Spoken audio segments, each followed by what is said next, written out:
जहाँ व्याध निषाद का आदर है, जहाँ गीध अजामिल का घर है, वहीं उसी घर में कहीं न कहीं हम जा बैठेंगे कभी न कभी। यदि नाथ का नाम दयानिधि है तो दया भी करेंगे कभी न कभी। जय श्री कृष्णा मेरी सोल फैमिली। आध्यात्म आपके अपने चैनल पर मैं नंदा आप सबका बहुत बहुत स्वागत करती हूँ।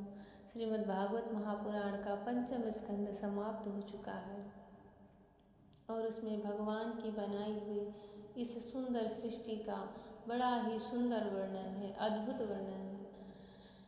अब श्रीमद् भागवत महापुराण के षष्ठम स्कंद का वर्णन प्रारंभ हो रहा है, जिसमें बड़े बड़े भक्तों की कहानियाँ और सर्वप्रथम जिसमें अजामिल की कथा प्रारंभ होती है, जो एक ब्राह्मण था और वह एक अपने कर्मों से शूद्र बन जाता है, पर सिर्फ भगवान के नाम से उसकी ऐसी गति होती है, ऐसी मुक्ति होती है, जिसे सुन करके हर जीव यह प्रेरणा ले सकता है कि भगवान के नामों का सिर्फ जप करने से वही गति होती है जो कोई ऋषि मुनि तप करके उन्हें प्राप्त करते हैं।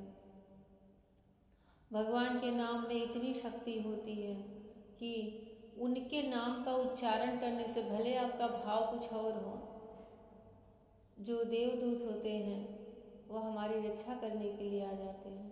बड़ी ही सुंदर यह कथा है, बड़ा ही सुंदर यह प्रसंग है। अजामिलोपाख्यान। श्री राधा कृष्णाभ्याम नमः। श्रीमद्भागवत महापुराण षष्ठम स्कंध। वंदे गोविंद देवस्य नाम नारायणं सदा।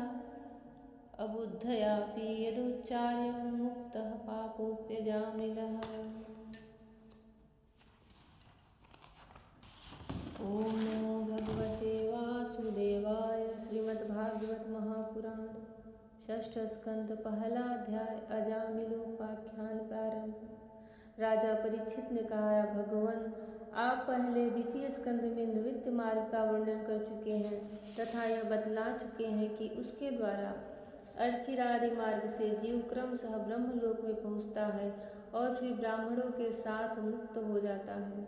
मुनिवर, इसके अलावा आपने उस प्रवृत्ति मार्ग का भी तृतीय स्कंद में भली भांति वर्णन किया है, जिससे त्रिगुणमय स्वर्ग आदि लोकों की प्राप्ति होती है और प्रकृति का संबंध न छूटने के कारण जीव को बार बार जन्म मृत्यु के चक्कर में आना पड़ता है। आपने यह भी बतलाया कि अधर्म करने से अनेक नरकों की प्राप्ति होती है और पांचवें स्कंद में उनका विस्तार से वर्णन भी किया है। चौथे स्कंद में आपने उस प्रथम मनवंतर का वर्णन किया जिसके अधिपति स्वयंभू मनु थे। साथ ही चौथे और पांचवें स्कंद में प्रियव्रत और तानपाद के वंशों तथा चरित्रों का द्वीप, वर्ष, पर्वत, नदी, उद्यान और विभिन्न द्वीपों के वृक्षों का भी निरूपण किया। भूमंडल की स्थिति, उसके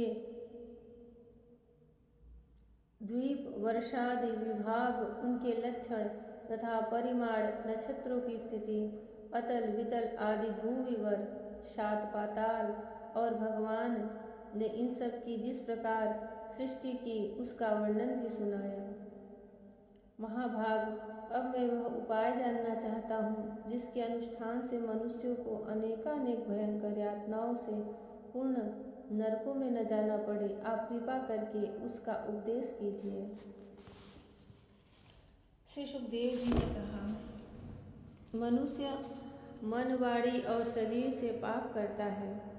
यदि वह उन पापों का इसी जन्म में प्रायश्चित न कर ले तो मरने के बाद उसे अवश्य ही उन भयंकर यातनापूर्ण नरकों में जाना पड़ता है। जिनका वर्णन मैंने तुम्हें 5वें स्कंध के अंत में सुनाया है। इसलिए बड़ी सावधानी और सजगता के साथ रोग एवं मृत्यु के पहले ही शीघ्र से शीघ्र पापों की गुरुता और लघुता पर विचार करके उनका प्रायश्चित कर डालना चाहिए। जैसे मर्मज्ञ चिकित्सक रोगों का कारण और उनकी गुरुता लघुता जानकर झटपट उनकी चिकित्सा कर डालता है।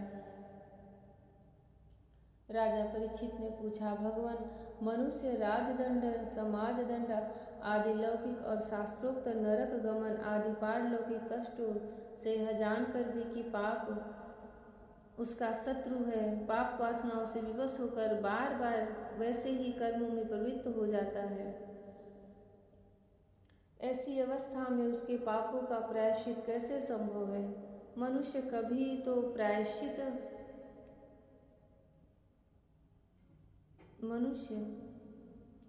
प्रायश्चित आदि के द्वारा पापों से छुटकारा पा लेता है, कभी फिर उन्हें ही करने लगता है।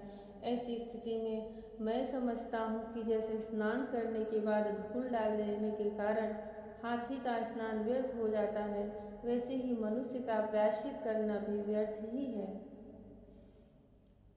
श्री सुखदेव जी ने कहा, वस्तुतः कर्म के द्वारा ही कर्म बीज का निर्बीज नाश नहीं होता, क्योंकि कर्म का अधिकारी अज्ञानी है। अज्ञान रहते पाप वासनाएं सर्वथा नहीं मिट सकती। इसलिए सच्चा प्रायश्चित तो तत्वज्ञान ही है। जो पुरुष केवल सुपथ्य का ही सेवन करता है, उसे रोग अपने वश में नहीं कर सकते। वैसे ही परीक्षित, जो पुरुष नियमों का पालन करता है, वह धीरे धीरे पाप वासनाओं से मुक्त हो कल्याणप्रद तत्व ज्ञान प्राप्त करने में समर्थ होता है। जैसे बांसों के झुरमुट में लगी आग बांसों को जला डालती है, वैसे ही धर्मज्ञ और श्रद्धावान धीर पुरुष तपस्या, ब्रह्मचर्य, इंद्रिय दमन, मन की स्थिरता, दान, सत्य, बाहर भीतर की पवित्रता तथा यम एवं नियम, इन 9 साधनों से मन, वाणी और शरीर द्वारा किए गए बड़े से बड़े पापों को भी नष्ट कर देते हैं। भगवान की शरण में रहने वाले भक्तजन जो बिरले ही होते हैं, केवल भक्ति के द्वारा अपने सारे पापों को उसी प्रकार भस्म कर देते हैं जैसे सूर्य कोहरे को। परीक्षित, पापी पुरुष की जैसी शुद्धि भगवान को आत्मसमर्पण करने से और उनके भक्तों का सेवन करने से होती है, वैसी तपस्या आदि के द्वारा नहीं होती।